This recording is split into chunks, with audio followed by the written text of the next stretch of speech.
பால் சாப்பிடுங்க.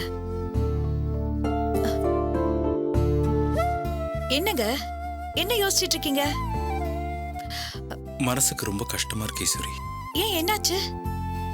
மாப்பிள்ள வந்து பேசிட்டு போனதுல இருந்து மனசே சரியில்லை. என் தங்கச்சி குணம் எனக்கு மட்டும்தான் நல்லா தெரியும். நானே அவ பொண்ணை எடுக்கலனா வேற யார் எடுப்பா சொல்லு?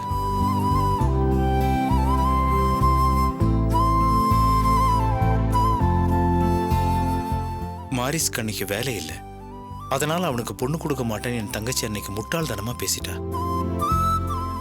அதே தப்ப நானும் செய்யக்கூடாதுல்ல.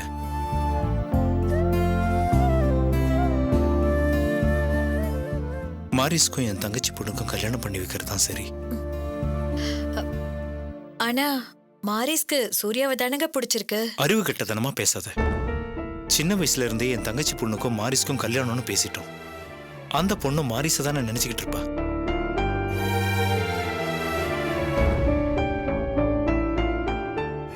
சின்ன வயசுல இருந்து நினைச்சுக்கிட்டு இருக்கிற பொண்ணுடைய காதல் பெருசா இல்ல நேத்து பார்த்த பொண்ணுடைய காதல் பெருசா?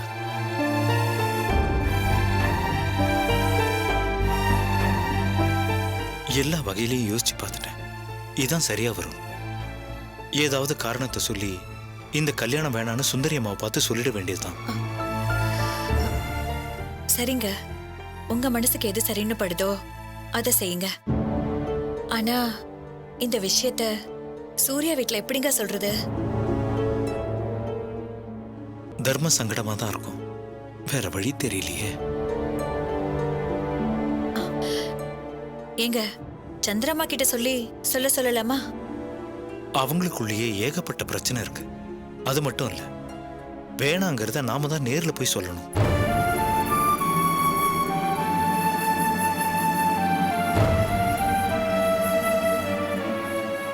கவலைப்படாத. ஏதாவது ஒரு காரணத்தை சொல்லி அவங்க மனசு வருத்தப்படாத அளவுக்கு நாசூக்கா பேசி வேண்டான்னு சொல்லிட்டு வந்துருவோம்.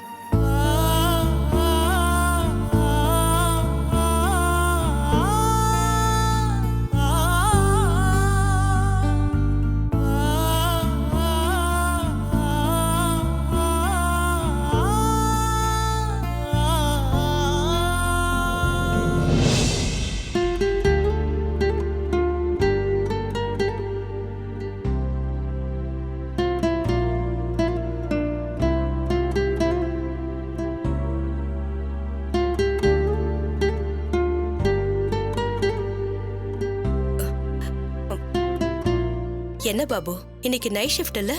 டைம் ஆகுதே, வேலை கிளம்பலையா? இல்லம்மா, லீவ் சொல்லிட்டேன். என்னப்பா ஆச்சு? உடம்பு ஏதாவது சரியில்லையா? மனசு சரியில்லைம்மா.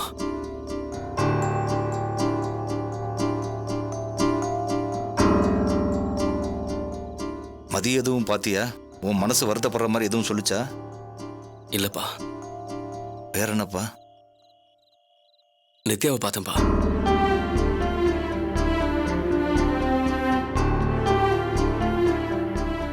பாய்சன் குடிச்சதுல தொண்டை அறுத்துக்குச்சான். அதனால வாய்ஸ் போயிடுச்சு. இனிமே பேச முடியாதான். அவ எப்படி வேணாலும் போறா, அவளை எதுக்கு நீ போய் பாக்குற? அம்மா, நான் ஏமா பாக்குறேன்? ஃப்ரெண்ட் ஒருத்தனை ட்ரீட்மெண்ட் கூட்டு போனேன், அங்க பார்க்க வேண்டியதாயிடுச்சு. சரிப்பா, அதுக்காக நாம என்ன பண்ண முடியும்? அந்த பொண்ணுக்கு நாம ஒன்றும் விஷம் வச்சு கொடுக்கலையே. அவளா விஷத்தை குடிச்சிட்டு நாம தான் அவ வாயில ஊத்தினோன்னு அண்ட புழுகு ஆகாச புழுகுன்னு சொன்னவல்ல. எந்த ஒரு மனுஷியும் சாக போறப்போ உண்மையா இருக்கணும்னு நினைப்பா. ஆனா அவ செத்தாவது நம்மள பழி வாங்கணும்னு நினைச்சவ. அவளுக்குலாம் இறக்கமே படக்கூடாது. எந்த ஒரு பொண்ணுக்கும் இப்படி ஒரு நிலைமை வந்துச்சுன்னா ஐயோன்னு மனசு பதறும். ஆனா இப்ப எங்களுக்கு பயமா இருக்குப்பா. எங்க தேவையில்லாம நித்யா மேல இறக்கப்பட்டு அவளுக்கு உதவி பண்ணிடுவியோன்னு பயமா இருக்குப்பா. இப்போ மனசுல மதிய பத்தின நினப்பு மட்டும்தான் இருக்கணும்.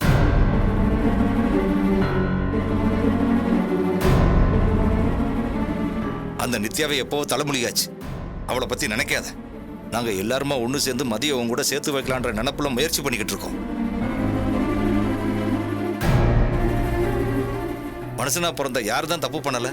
நான் கூட தான் தப்பு பண்ணியிருக்கேன். ஆனா அது தப்புன்னு தெரிஞ்சதான் அதை திருத்திக்கிட்டு அதுக்காக பரிகாரம் தேடி ஓடல.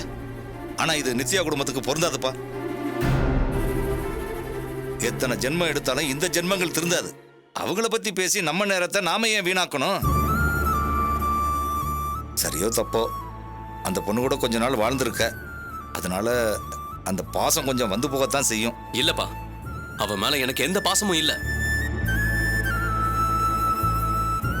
எப்ப அவ என் குழந்தைய அழிச்சாலோ அப்பவே அவளை மொத்தமா வெறுத்துட்டேன். இனிமே புதுசா பரிதாபப்படுறதுக்கெல்லாம் எதுவுமே இல்ல. சரி, அப்புறம் என்னப்பா விடு, என்ன ஏன் கவலைப்பட்டுக்கிட்டு இருக்க? அவ எதுக்குப்பா என்ன பார்க்கணும், லவ் பண்ணணும், கல்யாணம் பண்ணணும்?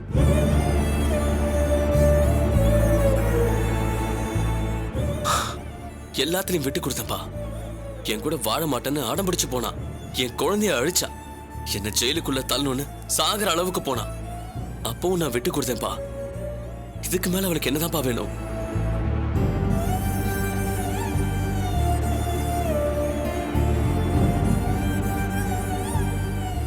எல்லா தப்பும் அவ மேல இருந்தாலும் பேச முடியாம அவளை பாக்குறப்போ சின்னதா ஒரு குற்ற உணர்ச்சி மனசுக்குள்ள வந்துட்டு போகுதுப்பா.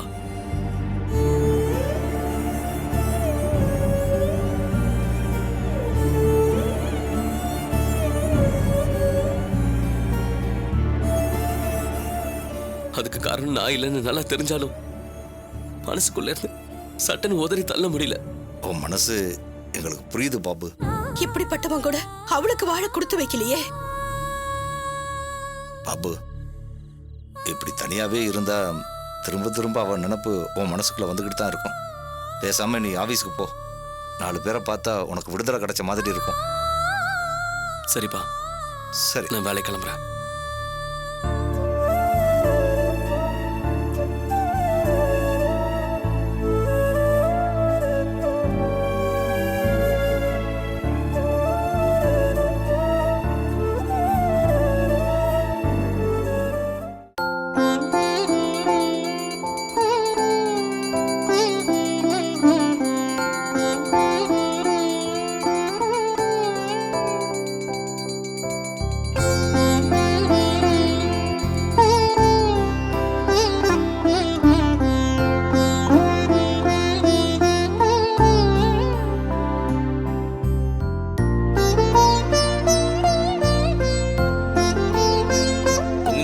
வச்சுங்கம்மா. தினமும் அம்மனுக்கு விளக்கேத்தி அன்னதானம் பண்ணலான்னு வேண்டிக்கிட்டோம். நல்ல வேளை இன்னைக்கு நீங்க வந்து ஹெல்ப் பண்ணீங்க. ஆமா, அன்னதானம் எங்க பண்ண போறீங்க? நாங்க தங்கி இருக்கிற இடத்துல சாப்பாடு இருக்கு. கையில சாப்பாடு இருந்தாலும் இந்த நேரத்துல வாங்குறதுக்கு யாரு இருப்பாங்க? இந்த ஊர்ல ஒரே ஒருத்தர் தான் கூப்பிட்டா சாப்பிட வரவரு, அவரே இன்னைக்கு காணோம். நாங்க யாராவது வெளியில இருக்காங்களான்னு பாக்குறோங்க ஐயா. சரி, போய் பாருங்கம்மா. சரிங்க.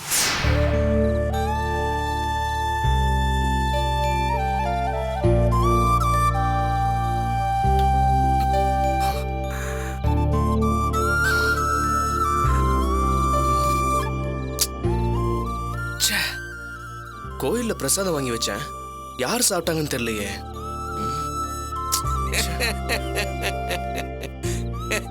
எதுக்கு சிரிக்கிறீங்க? இந்த பருக்கையில உன் பேர் இல்லப்பா.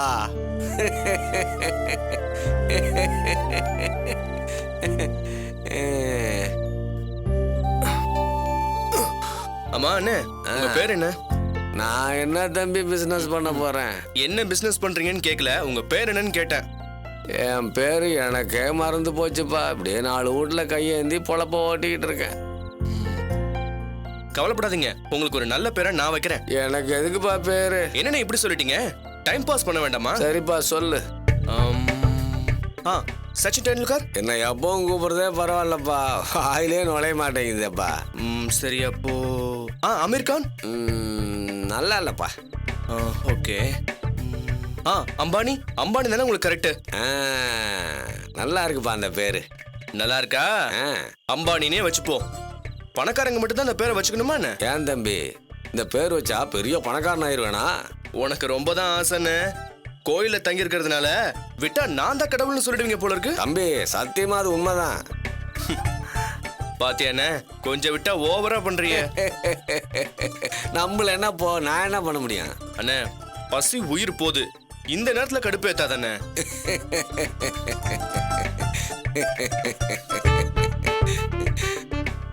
என்ன பாக்குறீங்க? நீங்க தான் கடவுளாச்சே, என் பசிக்கு ஏதாவது சாப்பாடு ஏற்பாடு பண்ணுங்க பாக்கலாம்.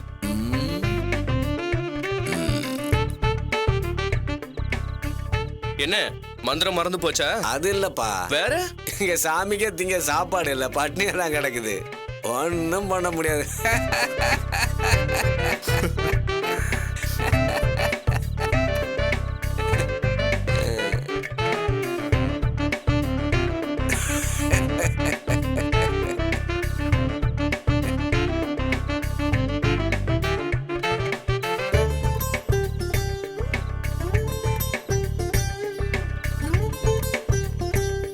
அதுவும் அங்க 2 பேர் உட்கார்ந்திருக்காங்களே. அவரை போய் கேட்கலாம் வாங்க.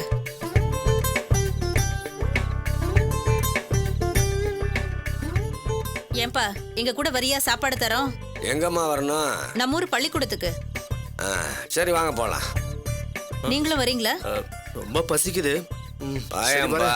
அம்பானிண்ணே, அவங்க முன்னால போகட்டும், நம்ம பின்னால போவோம். சரி. நீங்க முன்னால போங்க.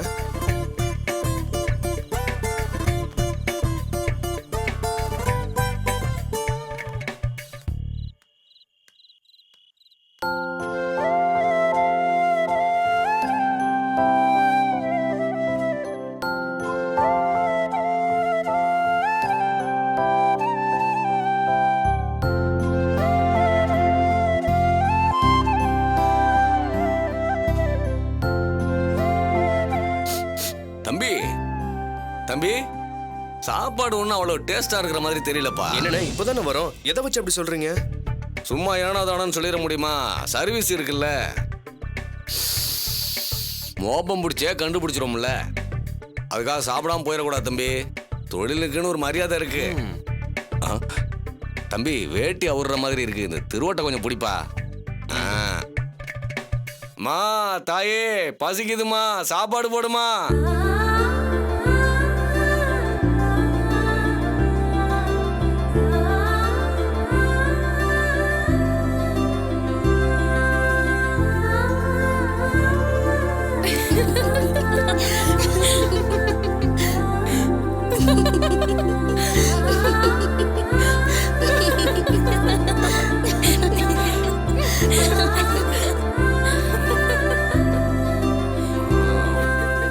மன்னிச்சுக்கங்க தம்பி, திருவோட்டை வாங்க மறந்துட்டேன் தம்பி.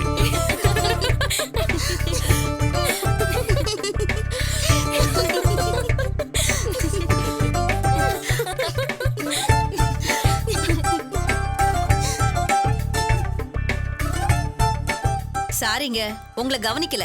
உள்ள வாங்க.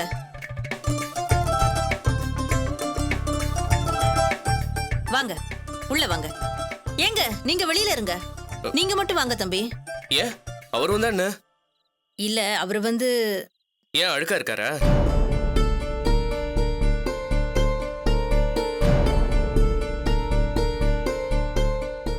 இல்ல கருப்பா இருக்காரா? கருப்பா இருக்கிறவங்க எல்லாம் தப்பு பண்ணுவாங்கங்கிற எண்ணத்தை முதல்ல மாத்துங்க.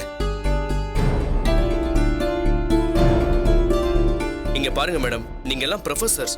உங்களுக்கு நான் சொல்லி புரிய வைக்கணுங்கிற அவசியமே இல்ல. இவரும் ஒரு மனுஷன் தான்.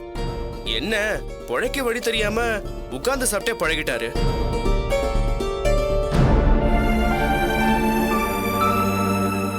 அதுக்காக இவரை சாதாரண மேடை போட்டுறாதீங்க.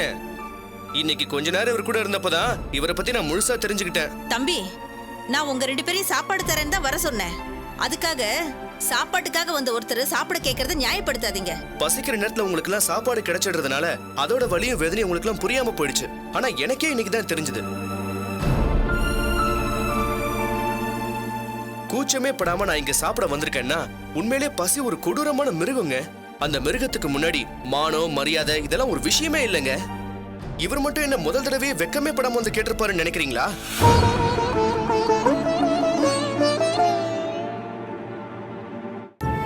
கஷ்டப்பட்டு கேட்டு சாப்பிட்டவருக்கு காலப்போக்கில் பழகி போயிருக்கும். இனிமே அவருக்கு எந்த வெக்கமும் இல்ல. உண்மையை சொன்னா நாம தான் வெக்கப்படணும். இவ்ளோ படிச்சவங்க இருக்கிற நாட்டுல ஒருத்தரை வேலைக்கு பழக்காம இப்படியே வச்சிருக்கோமே. ஏன் நீங்களே அவருக்கு ஒரு வேலை வாங்கி கொடுக்கலாம்ல? ஓகே சிஸ்டர், உங்க வேண்டுகோளை ஏத்துக்கிட்டு இமீடியட்டா செஞ்சிடுறேன். என்னண்ணே, நாளையில இருந்து வேலைக்கு போயிடுவோமா? தாராளமா போயிட்டு வாங்க தம்பி. இல்லண்ணே, எனக்கு கவர்மெண்ட்ல வேலை கிடைச்சிருக்கு. நான் சொல்றது உங்களுக்கு. நமக்கு அதெல்லாம் சரிப்பட்டு வராது தம்பி.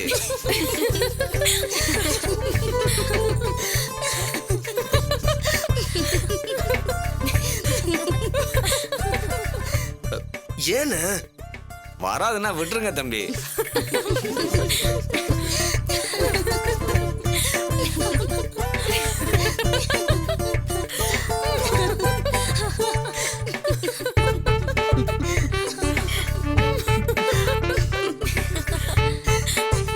இந்தியாவை ஒரு வல்லரசு நாடா மாத்த முடியாம போனதுக்கு என்ன மன்னிச்சிடுங்க. மேடம், நீங்க சொன்ன மாதிரியே சாப்பாடு போடுங்க, ரொம்ப பசிக்குது. வாங்க தம்பி, வாங்க வாங்க உள்ள வாங்க. உட்காருங்க. அவங்களுக்கு தட்டு வைங்க.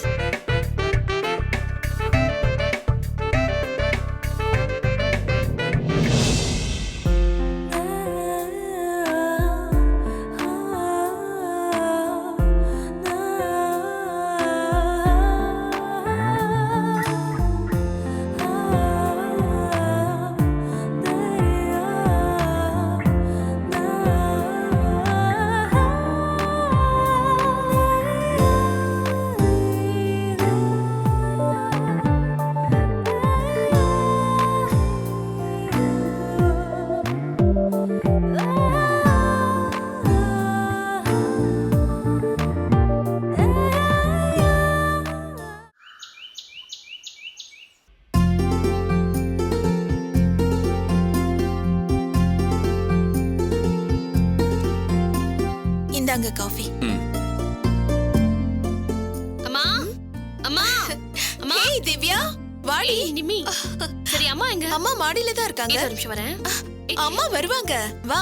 என்ன இன்னைக்கு ரொம்ப சந்தோஷமா இருக்க? பின்ன நல்லது நடந்தா சந்தோஷம் வராதா? அப்பாடா, இப்பதான் எனக்கு நிம்மதியா இருக்கு. நான் இன்னும் விஷயத்தையே சொல்லல. விஷயம் எதுவா இருந்தா என்ன, நல்லது நடக்குதா அப்ப சந்தோஷம் தானே. நீயும் பாவம், அந்த வீட்ல எவ்வளவு தொல்லையதான் தாங்குவ. ஏய் அம்மா வராங்க. அம்மா வா திவ்யா, எப்ப வந்த? இப்பதாம்மா. என்ன மாப்பிள்ள வரலையா? இல்லம்மா, நான் மட்டும் தான் வந்தேன். அம்மா ஏதோ சந்தோஷமான விஷயத்தை கொண்டு வந்திருக்கா. எது? அந்த வீட்ல இருந்தா? ஏமா அப்படி சொல்றீங்க? அதான் தொல்லை கொடுக்கறவங்க எல்லாம் அந்த வீட்டை விட்டு வெளியே போயிட்டாங்கல்ல. அவங்க என் பொண்ணுக்கு தொல்லை கொடுக்கணும்னு முடிவு பண்ணிட்டா இடம் பொருள்லாம் பார்க்க மாட்டாங்க. அத்தை சொல்றது 200% கரெக்ட். நான் கூட முதல்ல அவங்களை என்னவோ நினைச்சேன். பா, பயங்கரமான ஆளா இருக்காங்க. இப்ப கூட அவங்களை நேர்ல பார்த்தா மோசமானவங்கன்னு சொல்லவே முடியாது. என்னங்க, அவ ஏதோ நல்ல விஷயம் சொல்லணும்னு வந்திருக்கா, அத கேட்காம நீங்க கெட்டதையே பேசிட்டு இருக்கீங்களே. திவ்யா, நீ சொல்லு, என்ன சந்தோஷமான விஷயம்? இத்தனை நாளா நடக்கவே நடக்காதுங்கிற விஷயம் இப்ப நடந்துருச்சே. என்ன திவ்யா, பேடிகள்லாம் பெருசா இருக்கு, விஷயம் கூட ரொம்ப பெருசா இருக்கும் போல இருக்கே. எனக்கு தெரிஞ்ச அப்படி ஒரு விஷயம் இருக்குன்னா உன் புருஷன் கடைக்கு வர்றதுதான். அது இந்த ஜென்மத்துல நடக்க போறது இல்ல. நடந்துருச்சேம்மா.